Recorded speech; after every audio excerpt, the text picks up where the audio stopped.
Praise the lord. దేవుని నామానికి మహిమ కలుగును గాక.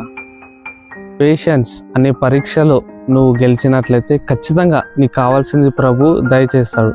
ఆ పేషెన్స్ లేకపోతే నువ్వు ఏది కూడా సాధించలేవు. ఆ ఓపిక లేక చాలామంది ప్రార్థనలు చేసి విసిగిపోయి ఏ జవాబు రానప్పటికీ కూడా చనిపోవడానికి సిద్ధపడిన వాళ్ళు. అలాగే మనము లూకాసు సువార్త 21వ అధ్యాయం 19వ వచనంలో మీరు మీ ఓర్పు చేత మీ ప్రాణములను దక్కించుకొందురు అని ఉంది.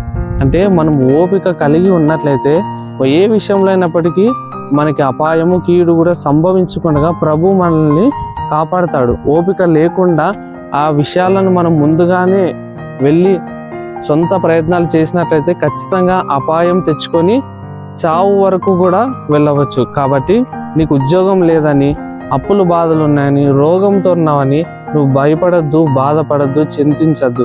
ఖచ్చితంగా దేవుడు నీకు దయచేస్తాడు. ఓపికతో ఉండు, ప్రార్థించు, నిరంతరం ప్రార్థించినట్లయితే ఖచ్చితంగా నీవు కావాల్సింది తగిన సమయంలో నీకు రాబోతుంది. నిరాశ దేవుడు తన మాటలు దీవించును గాక.